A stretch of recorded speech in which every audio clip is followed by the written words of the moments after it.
Hello, I'm Dr. Michael Holick, and I'm here today to talk about bone health. But before I do, just to let you know that I, like many of the citizens, are incredibly supportive of your efforts. And my thoughts and prayers are with you and all of your countrymen every day. So I am going to talk about the debatable vitamin D for bone health.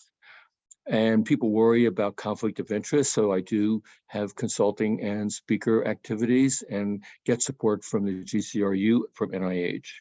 And I get support from the Sun. And you could go to this website, drholick.com, for more information about vitamin D. Now, you probably are well aware of Cliff Rosen, and over a decade ago, he started to suggest that believing in vitamin D for health is really a religious belief. And so I thought I'd go to a higher authority to get a better insight to this. And when I did, he told me, right, because what am I going to tell you about vitamin D that you don't already know about, both from the IOM report and now more recently all the vital studies?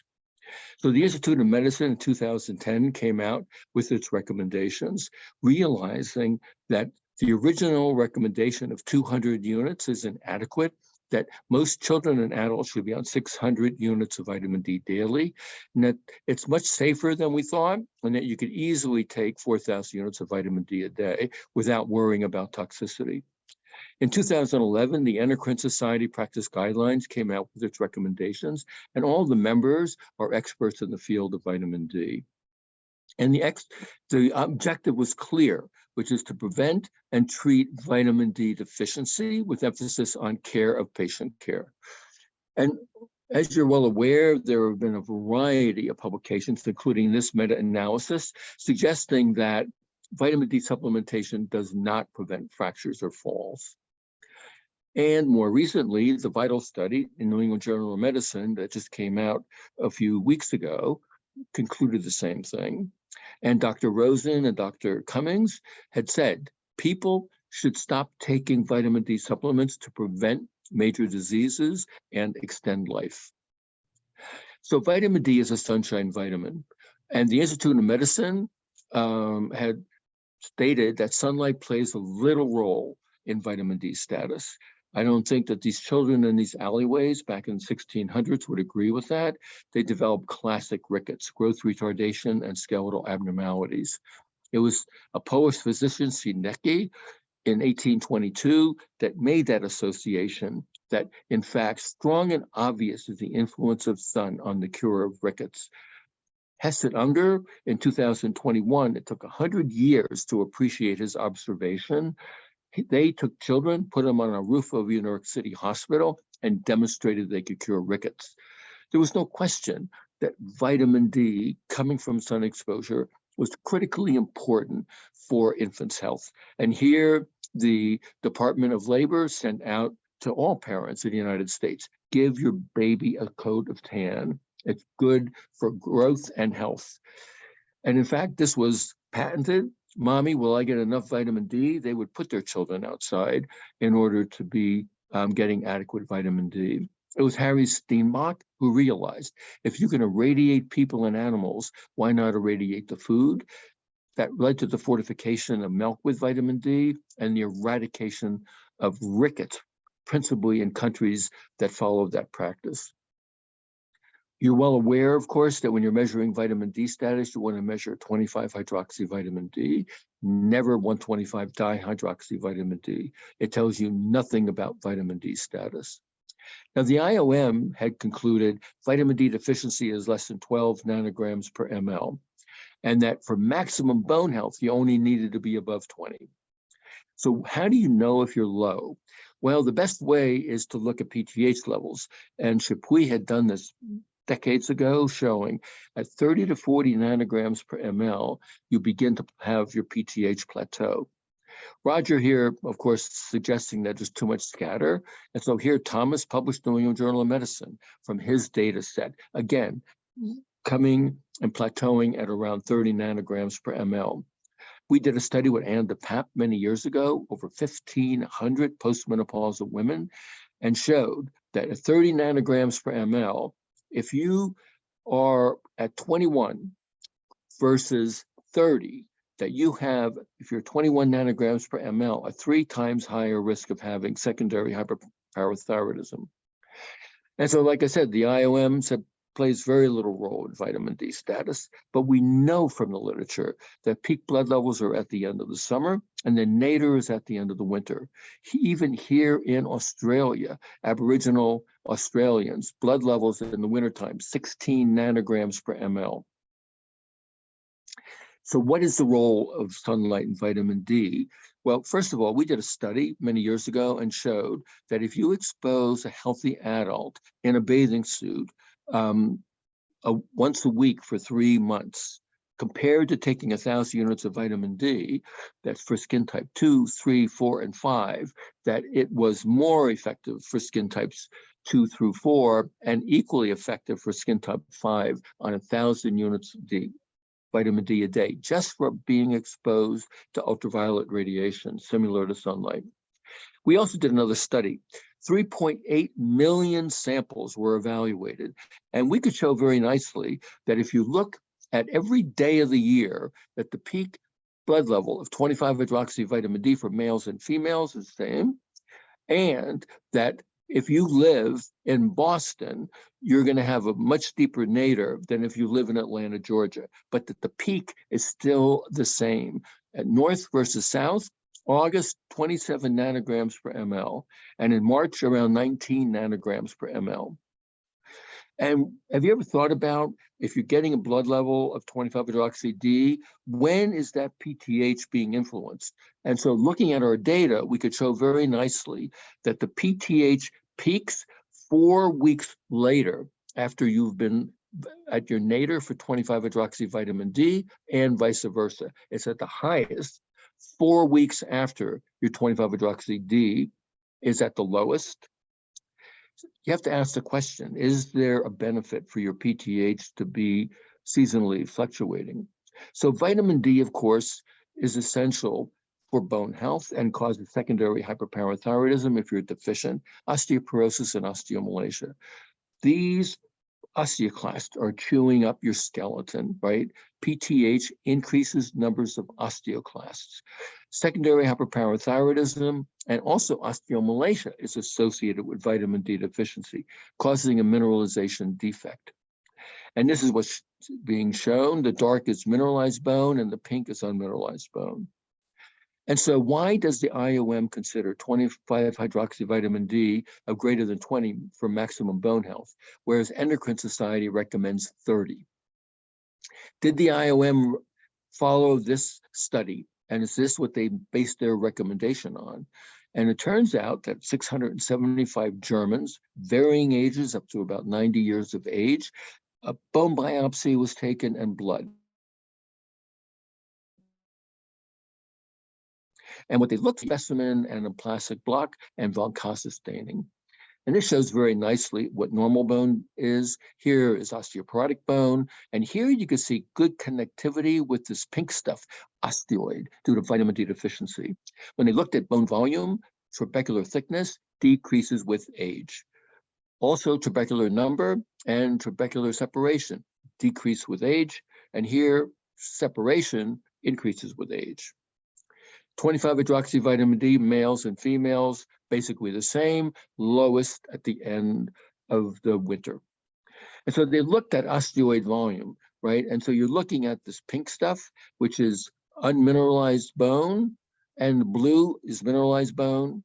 And they showed very nicely, 36% had buried osteoid. And they also looked at osteoid volume and osteoid surface and related it to 25-hydroxy vitamin D. 26.5% had osteomalacia, no matter what their age. 36.1% had evidence of buried osteomalacia, known as osteoidosis. So Dr. Primmel concluded from his study that you have to have a blood level of 25-hydroxy-D of 30 or greater to see no evidence of osteomalacia. The IOM said, no, you only need to be greater than 20. And what did they do? They took the number of people that had evidence of osteomalacia between 21 and 29, and then used as the denominator everybody up to 29. Now, that's not the way to be doing this, but they concluded that 1%, less than 1% had osteomalacia. So therefore, anything greater than 20, don't worry about osteomalacia. 99%, right? No evidence of osteomalacia. But Primmel said 100% greater than 30. Why is that? Because what you should be doing is taking this as your denominator, and this, I'm sorry, your numerator, and this is your denominator. If you do that, 24% of healthy adults had evidence for osteomalacia between 21 and 29 nanograms per ml. No evidence of osteomalacia above 30 nanograms per ml. And so as a result, the Endocrine Society concluded to prevent any evidence of vitamin D deficiency bone disease that you needed to be at least 30 nanograms per ml, preferred 40 to 60, up to 100 is perfectly safe. So does vitamin D reduce risk of fractures? Here, deconstructing vitamin D deficiency, right? We know if you increase your PTH, you're increasing numbers of osteoclasts, decreasing mineral and matrix. And this shows it very nicely. If you're vitamin D deficient, you get cavitation of your skeleton. And it was also very nicely shown that at 20 nanograms per ml, right, that there's a significant increase in osteoid. And so altered bone structure with prominent osteoid, less than 20 nanograms per ml. Another study showed when you're looking at fractures within the bone, tiny fractures, that there were a significantly higher number, and that they demonstrated breaking and splitting. Subclinical vitamin D deficiency, less than 20, compromises bone structure and architecture. But the VITAL study came out and said, wait a second, no, that vitamin D does not play a role in reducing risk for fractures or extending life. And so, yep, 25,000 were recruited, about 13,000 in the group that was permitted to take up to 800 units of vitamin D a day. And since it's a supplement, likely because the manufacturer puts in more for shelf life, they were taking about 1,200 units a day, compared to the group taking 2,000 units a day. The average was 30 nanograms per ml at baseline, right? Therefore, 64.7% were vitamin D sufficient at the beginning of the trial. What about less than 20? And so they showed 87.1% had blood levels above 20 nanograms per ml. How many were deficient? They showed 2.4% less than 12 nanograms per ml. And so as a result, when you look at the number of fractures, you're talking about 7 versus 8 for the group that got 800 plus whatever is in the supplement versus 2,000 units a day. And so it's not a surprise that you would not see any significant difference because you're starting out vitamin D sufficient, even based on the Endocrine Society practice guidelines. And they made it clear, right, in the study that this was not selected for vitamin D deficiency. It's unfortunate that they selected really for vitamin D sufficiency and gave some additional vitamin D. So why should you care? Well, what about this other extrarenal possibility of having an effect? Like I said, the VITAL study showed that most participants were vitamin D sufficient, concluded does not have any benefit in reducing cancer or cardiovascular risk. But 25% reduced risk of cancer mortality, which is quite remarkable. And Dr. Manson made it clear, you know, it could be that it takes a longer time for cancers to develop, and maybe you needed a longer trial. So you know vitamin D, right, is metabolized in your liver and kidneys. You know that essentially every cell in your body has a vitamin D receptor. Non-skeletal health benefits, right? We did a study and we showed that if you do analysis of gene expression in healthy adults that are deficient or insufficient, 600 versus 4,000 versus 10,000 units a day, and at baseline, they're deficient or insufficient, 600 units barely changes PTH and 25-hydroxy-D. 4,000 units, significant decrease in PTH and increase in 25-hydroxy-D. 10,000 units a day, PTH continued to decline, and 20-hydroxy-D levels were up in the 80 nanogram per ml range. We looked at expression analysis for genes, and all the blue lines are underexpressed and all the red are overexpressed. And you can see that these underexpressed are now being increased expression. And we showed 162 genes were regulated. Look at 4,000 units a day, 320 genes up and down regulated. But look at 10,000 units a day, right? Blue to red, blue to red, 1,289 genes being affected, right? And look at the blood levels. They're in the range of about 80 to 90 nanograms per ml. But there's something else to note about this, which is, if you look at this data, right, look at this. You see these are really getting turned on and turned off, where these are only marginally turned on and turned off. And so it turns out that indeed, blood levels can increase to the same degree. Some had a robust genomic response, others had a weak response. So this is what's important, I think, about personalized medicine and responsiveness to vitamin D. And so long story short, you could see there's a dose-dependent effect on the immune system. And it affects more than 80 different metabolic pathways. Feed your genes right with vitamin D. So what is the relevance of this, right? Well, can it help extend life? Turns out that do you need to be above 30 for other non-skeletal health benefits? And so it turns out that the VITAL study, they looked at this question and looked at autoimmune diseases in particular and showed that 2,000 units a day, right, improved the 25-hydroxy-D above 40 nanograms per ml and reduced risk of autoimmune disorders like psoriasis, rheumatoid arthritis by 22%. And so when you look at the data, you could see very nicely the difference on those on vitamin D. What about COVID? Well, it turns out that vitamin D is playing a critical role in innate and adaptive immunity, right? And regulates cytokines in appropriate manner. And we also know it interacts COVID with ACE2 receptor, and vitamin D plays a role in ACE2 activity. So nice theories, but what is the evidence? And it turns out that we did a study many years ago, back in 2020, which seems like a lot of years. We looked at over 190,000 patients and showed a 54% reduced risk of getting COVID if you're simply vitamin D sufficient. And also looking at adverse clinical outcomes in patients with severe COVID infection. If they were vitamin D sufficient when they came in, they were less likely to have significant morbidity and mortality and more than 50% reduced risk of dying. There's a mountain of evidence linking vitamin D deficiency with chronic illnesses.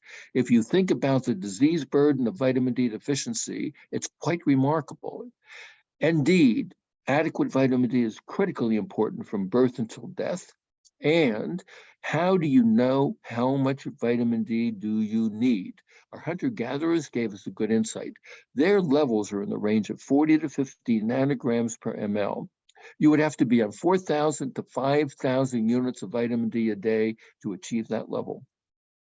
Goal should be minimum 30 nanograms per ml, 40 to 60 preferred. How do you get there? Well, for every 100 units you ingest, you raise your blood level by 1. So if you're in this range, and I guarantee that you are, 1,000 units a day, we showed, in vitamin D deficient subjects will not make you sufficient. I recommend adults 2,000 units a day, children 1,000 units a day. Conquer vitamin D deficiency. Best source, of course, here, Johnny, get a spot of sunshine, play in it, and get your vitamin D, right? Can you get it from your diet? That's what we've been taught. You can't get it from your diet. Yes, if you eat a lot of salmon, you certainly can. Get some sensible exposure, it helps. So I take 6,000 units of vitamin D a day, blood level 72 nanograms per ml. Vitamin D deficiency is likely the most common medical condition worldwide. If any one of these chronic illnesses, including COVID, is related, there is no downside to increasing your vitamin D intake. This is not a hypothesis. We need sensible sun and supplement recommendations, right? Do we need to screen everybody? Of course not, right? But if you are obese, if you have sarcoid or granulomatous disorders, malabsorption, then it's important. RDA by the IOM is 400 for children under the age of 1, 600 for children and adults, and 800 for over 70 years of age. And the upper safe limit they consider to be 4,000 units a day. Endocrine practice guidelines, up to 1,000 units for infants, up to 1,000 units for children, 1,500 to 2,000 units a day for adults. And if you're obese, you need 2 to 3 times more. Safe upper limit, easily 2,000 for infants, 4,000 for children, 10,000 for adults, especially obese adults. I thank you for your kind attention.